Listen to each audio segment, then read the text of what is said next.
الحمد لله وحده والصلاة والسلام على من لا نبي بعده وعلى آله وصحبه أجمعين. His Highness Nawab Muhammad Jaaniay Khan ji, Nawab of Junagadh State, Honorable Worthy Pro-Rector Brigadier Muhammad Ibrahim Sahab, Honorable Deans, Head of Departments, faculty members, students, ladies and gentlemen, Assalamu alaikum. On behalf of Muslim Institute, I'm highly obliged and very thankful to the Department of International Relations, Namal Rawalpindi, for giving us this opportunity to collaborate and to organize this seminar on issue of Junagadh State. And I am highly obliged to the Honorable Pro-Rector of Namal Rawalpindi for giving us this opportunity, and on behalf of His Highness Nawab Muhammad Jaaniay Khan ji, I would also love to extend my gratitude to Namal Rawalpindi for organizing this talk. Junagadh State was, as you know, one of the richest princely states of British India. اور princely state کا جو concept ہے میں وہ briefly آپ سے share کرنا چاہتا ہوں, especially with the students of international relations and with the students of history and Pakistan studies. کہ جس وقت ہندوستان کو آپ بھارت دیکھتے ہیں اور جو کلیم وہ کرتے ہیں انڈین نیشنلزم, یہ بنیادی طور پہ انڈین نیشنلزم ایک ہیجمونک ڈیزائن ہے, اور انڈین نیشنلزم ایک نیو کالونیل تھاٹ تھی جس کو کہ اگر ٹائملی کسی نے ریڈ کیا اور اسٹڈی کیا وہ قائد اعظم محمد علی جناح تھے. اور آج تک پورا ہندوستان ایک سپرسٹ براہمن آئیڈیالوجی کی وہ ایک قانون بنا ہوا ہے. ہندوستان کبھی بھی ایک یونائٹڈ کنٹری نہیں تھا. یہ اشوک کی تلوار سے یونائٹڈ ہوا. اس کے بعد یہاں پہ جب مسلمان آنا شروع ہوئے تو مختلف علاقوں میں مختلف ریاستیں مسلمانوں نے قائم کی, کسی جگہ پہ ہندو مہاراجوں نے قائم کی, کسی جگہ پہ سکھ مہاراجوں نے قائم کی. تو جس وقت مغل آیا, مغلوں نے اتنا بڑا امپائر قائم کیا تو مغل بنیادی طور پہ ان اسٹیٹس کے ذریعے جو مختلف ٹرائبل نیچر کی اسٹیٹس تھی ان کے ساتھ انہوں نے اپنے ایگریمنٹس کیے اور ان کو وہ گورنر اپوائنٹ کرتے تھے. اور جس وقت مغل امپائر کو divided into so many pieces اور برٹش آگے یہاں پہ ایسٹ انڈیا کمپنی کی شکل میں, تو انہوں نے ان مختلف پرنسلی اسٹیٹس کے ساتھ معاہدے کیے جو مغل امپائر ٹوٹنے کے بعد اپنی ساورینٹی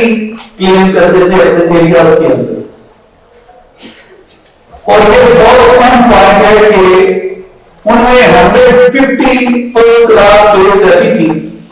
جنہوں نے اپنی sovereignty in front of British umpire surrender نہیں کی. اور برطانیہ نے دو حصوں میں تقسیم کیا ہندوستان کو رول کرنے کے لیے. ایک برٹش پروونسز کے علاقے سے جس طریقے سے پنجاب ہے, یو پی ہے اور اس طرح کے پروونسز تھے, اور دوسرا حصہ جو تھا وہ پرنسلی اسٹیٹس کے اوپر تھا. اور پرنسلی اسٹیٹس میں بھی جو فرسٹ کلاس پرنسلی اسٹیٹس تھی ان کے اندر برطانیہ کی سوورینٹی تھی. برطانیہ exercise sovereignty over but sovereignty belong to maharaja اور نواب. وہاں پہ کوئی بھی برطانیہ کی بھی سوورینٹی نہیں رہی. And according to all international treaties and all international laws, یہ وہ ریاستیں تھیں جنہوں نے اپنی سوورینٹی سرنڈر نہیں کی. they were considered and treated as sovereign states. اور انڈین انڈیپینڈنس ایکٹ اس وقت آیا, اس کے اندر کیٹیگوریکلی ان اسٹیٹس کا رول مینشن کیا گیا کہ اس وقت برٹش پیرامونسی ٹوٹے گی تو ان ریاستوں کو جو اختیار حاصل ہوگا یہ اپنی سوورینٹی کو ایکسرسائز کرتے ہوئے جس کے ساتھ چاہے اپنا ایگریمنٹ کر سکتے ہیں، پاکستان کے ساتھ کرنا چاہیں یا ڈومینین آف انڈیا کے ساتھ کرنا چاہیں۔ تو ان میں سے بہت سی ریاست میں ایک اور آپ کو کیٹیگرائزیشن بتاتا ہوں۔ وہ کیٹیگرائزیشن یہ ہے کہ 4 یعنی on religious basis 4 kind of states were existed۔ ایک ہوتی مہاراجا ہندو اور میجورٹی پبلک ہندو، دوسری ٹائپ ہوتی جن کا مہاراجا نواب مسلمان اور میجورٹی پاپولیشن بھی مسلمان۔ یہ میں ریلیجیس ڈیموگرافکس کو بتا رہا ہوں اسٹیٹس کے۔ تیسری ہوتی جن کا مہاراجا ہندو لیکن ان کی جو میجورٹی پاپولیشن تھی وہ مسلم تھی، اور چوتھی کیٹیگری ہوتی جن کا نواب مسلمان تھا لیکن ان کی میجورٹی پاپولیشن ہندو تھی۔ یہ ریلیجیس ڈیموگرافکس اس طریقے سے 4 حصوں میں کو تقسیم کرتے ہیں ریاستوں میں، اور کئی ایگزامپل کو کی جا سکتی ہیں کہ جو اسٹیٹس تھی وہ پاکستان کے ساتھ آنے میں زیادہ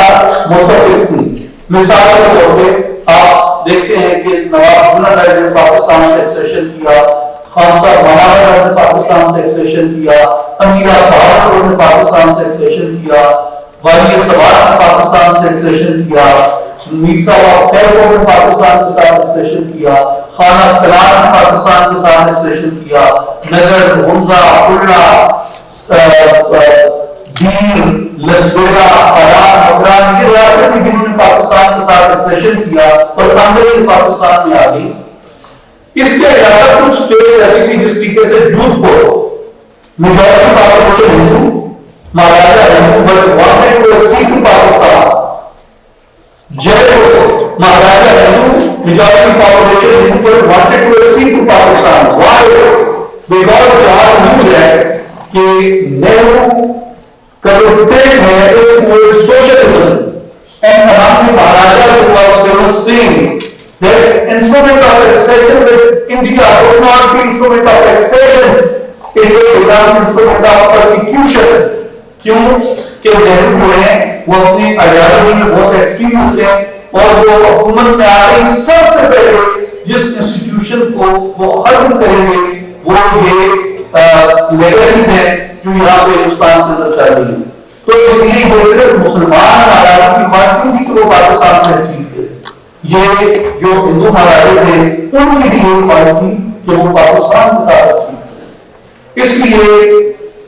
it was not only Junagadh or Manawar to have seated from Gujarat and Pakistan، ایک پورا بڑا اسٹیٹ تھا گجرات کے بعد کے اندر جو کہ پاکستان کے ساتھ ایکسیشن کرنا چاہتے تھے، لیکن اس میں ٹیسٹ کیس کے طور پہ سب سے پہلے on 15 سپٹمبر نواب جوناگڑھ نے پاکستان کے ساتھ ایکسیشن کیا، اور پاکستان کا اندر جو فلیگ ہے یہ ریاست جوناگڑھ کے اوپر لہراتا رہا، اور اس کے بعد وہ نومبر کو ہندوستان نے سازش کی، اور یہ سازش کو یہ نہیں تھی کہ ایک دن کے اندر ہو جاتی، اس کے پیچھے پوری ایک انہوں نے ایک کھیل رچایا ہے۔ اس کے پیچھے انہوں نے 2-3 مہینے میں پورا ریلوے جیم کیا، پوسٹل سسٹم سارا انہوں نے جیم کیا، پورا کمیونیکیشن انہوں نے جیم کیا، جس طریقے سے وہاں راشن آتا تھا، فوڈ آتا تھا، اس کو انہوں نے جیم کیا، ریاست کے جو باقی راستے تھے ان کو انہوں نے جیم کر دیا، جو یہ نیور تھی کوسٹل اسٹیٹ تھی، اور اس کی انہوں نے جو نیوی کے ذریعے وہاں پہ اس کو انہوں نے وار کرنا شروع کیا، اور پھر انہوں نے اپنا جو موومنٹ تھی وہ بڑھا دی، اور گریجولی انہوں نے دوسرا کام یہ کیا کہ پورے ہندوستان سے یہ ایک مکس پروگرام پاکستانیوں کا بھی اور انڈینز کا بھی، یہ ایک ایسی بات ہے جس کو انفارچونیٹلی ہم نے اپنے نیریٹو کے طور پہ کبھی ڈیولپ ہی نہیں کیا، ہم نے کبھی سمجھا نہیں کہ پاکستان کس طریقے کے دشمن میں گھرا ہوا ہے اور کس طریقے کی پروپیگنڈا بات وہاں پہ ہو رہی ہے، اور پچھلے 70 سال سے ہو رہی ہے۔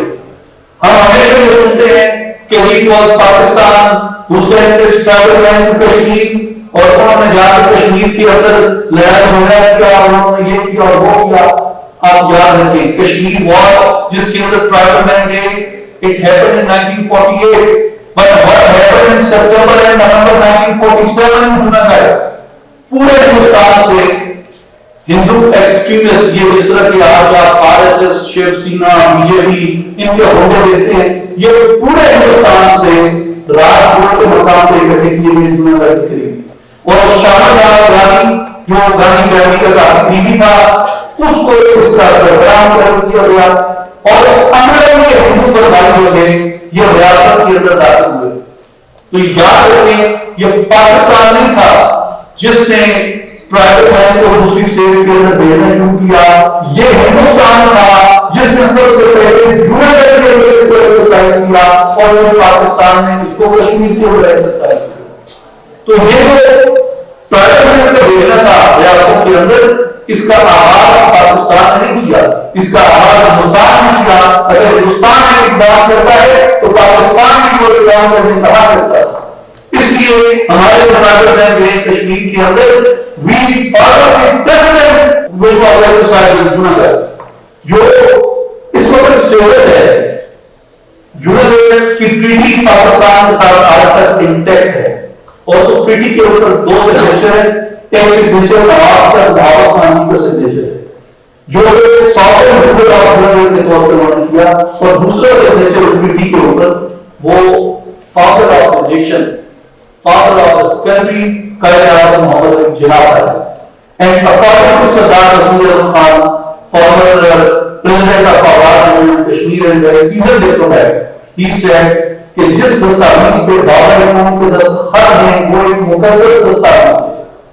اور جوناگڑھ کی ٹریٹی کے اوپر، جوناگڑھ کے انسٹرومنٹ آف ٹیکسیشن کے اوپر بابا امام محمد علی جناح کے دستخط، اور جوناگڑھ کی ٹریٹی ایک مقدس دستاویز ہے، اس کو رہی کی ٹوپی میں نہیں ڈالا جا سکتا. اگلی بات یہ ہے کہ قائد اعظم کے کہنے پہ یہ کیس جو تھا یہ 1948 میں یونائیٹڈ نیشنز میں رجسٹر ہوا، اور اس کے اوپر یونائیٹڈ نیشنز کے اندر سیشنز ہوئے. اگر آپ فرام جنوری ٹو جولائی جو پروسیڈنگ ہے یونائیٹڈ نیشنز کی ان کو اگر آپ دیکھیں تو آپ کو انڈیا کشمیر کے ساتھ ساتھ آپ کو جوناگڑھ کے الگ سے سیشن ملیں گے جو اس کے اوپر کنڈکٹ ہوئے ہیں. اس کی ایک کافی طویل ڈیٹیل ہے جو اویلیبل ہے ہر جگہ پہ. تو وہ جوناگڑھ کی ٹریٹی ہے اور جوناگڑھ کا کیس ہے، یہ کوئی یونیلیٹرل بائیلیٹرل نہیں ہے، یہ ایک انٹرنیشنل کیس ہے، اور یہ ایک انٹرنیشنل ایشو ہے، اور یہ ایک اسٹیٹ کا ایشو ہے، یہ ایک ریاست کا ایشو ہے جس ریاست کی سوورینٹی آج تک کے ویانا کنونشن اور کئی دوسری انٹرنیشنل ٹریٹیز کے تحت انٹیکٹ ہے. اور جو نواب جوناگڑھ کا اسٹیٹس ہے یہ according to famous lawyer of international law and order Sufi, nawab کا جو اسٹیٹس ہے یہ ساورن ان ایگزائل کا ہے، یعنی یہ ساورن ہے، انہوں نے اپنی سوورینٹی سرنڈر نہیں کی، یہ ساورن ان ایگزائل ہے. پھر اس وقت گورنمنٹ آف پاکستان نے نیشنل اسمبلی آف پاکستان کے تحت پاکستان کا پولیٹیکل میپ ڈیولپ کیا، اور جوناگڑھ کے پاکستان کے کلیم کو، قائد اعظم کے کلیم کو ری اسرٹ کیا. تو یہ ایشو جو دبا تھا اس نے ایک بار پھر سرفس کیا، اور اس کے ساتھ نواب کی وہ حیثیت جو تھی جو 1972 سے پہلے تھی سول ایگریمنٹ وغیرہ سے، وہ پھر بحال ہوئی ہے. اور اس وقت آپ کے سامنے جو شخص بیٹھا ہے یہ صرف ایک ٹائٹل نہیں ہے نواب کا، بلکہ ان کا انٹرنیشنل کلیم ہے، اور یہ ایک ساورن رولر بیٹھا ہے ایک اسٹیٹ کا جس کے اوپر ایک باہر قانونی ہوتے ہیں قبضہ کر رہتا ہے اس ریاست کو. اس کے ساتھ جو فارمیلٹی تھی گورنمنٹ ایگزائل کی، یہ جوناگڑھ کا ایک یونیک کیس ہے کہ جوناگڑھ کے لیے گورنمنٹ ایگزائل کی ضرورت اس لیے نہیں ہے کہ قائد اعظم کا ایگریمنٹ گورنمنٹ کے ساتھ نہیں، قائد اعظم کا ایگریمنٹ ساورن رولر کے ساتھ تھا، اور جوناگڑھ کے کیس میں ساورن ایگزائل ہے. تو اس لیے جہاں ساورن ہے وہاں جوناگڑھ کی پوری گورنمنٹ ایگزسٹ کرتی ہے. لیکن فارمیلٹی تھی کہ ایک اسٹیٹ کاؤنسل آف جوناگڑھ ہے، اس کے نیچے اس کے اوپر دیوان آف جوناگڑھ ہوتا تھا، اور اس کے اوپر رولر آف جوناگڑھ ہوتا تھا. تو احمد بلال صوفی صاحب کے وائس پہ 10 دسمبر 2020 کو ہز ہائنس نواب محمد جہانگیر خان جی نے ناجیز کو یہ آرڈر دیا اور انہوں نے جو ایک پوسٹ ویکنٹ تھی دیوان کی، اس کے اوپر انہوں نے جب دیوان کی اپائنٹمنٹ ہوئی تو اس کے ساتھ وہ فارمیلٹی تھی گورنمنٹ ان ایگزائل کی وہ پوری ہو گئی. اور اس وقت جو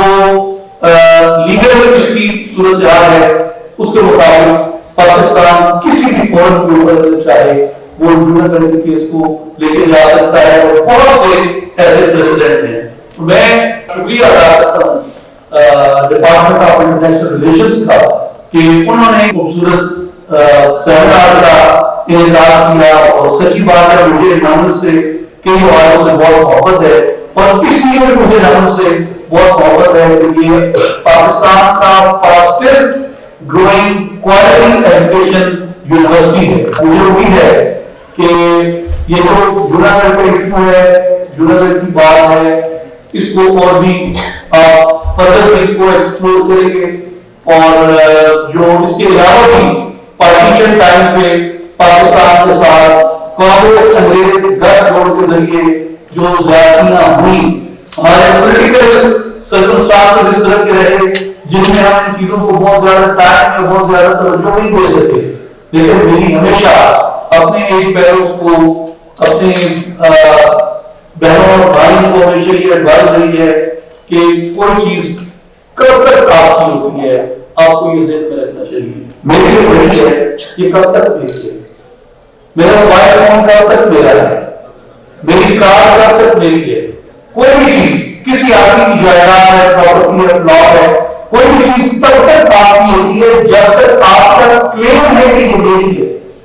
آپ کا پودا ہے، آپ کا منصب ہے، آپ کا گھر ہے، آپ کے بچے ہیں، آپ کی پراپرٹی ہے، آپ کا پلاٹ ہے، کوئی بھی چیز ہے وہ تب تک آپ کا ہے جب تک آپ کا کلیم ہے کہ یہ چیز میری ہے. جب آپ اپنا کلیم سرنڈر کر دیں گے بنیادی طور پہ آپ اس بات سے دستبردار رہتے ہیں اور وہ چیز آپ کی نہیں رہتی.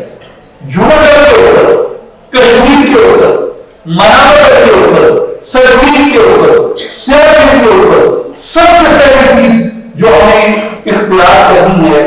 وہ ہمارا نیشنل کلیم ہے اور ہماری یہ اونرشپ ہے کہ ہم یہ کہیں کہ جوناگڑھ ہمارا ہے،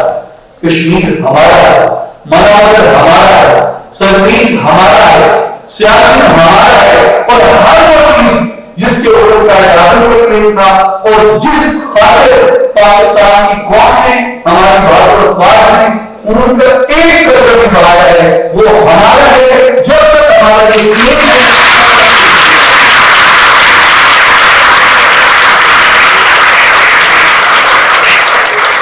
جب تک ہمارا یہ کلیم ہے تب تک وہ چیز ہماری ہے. آپ کلیم چھوڑ دیں گے وہ چیز آپ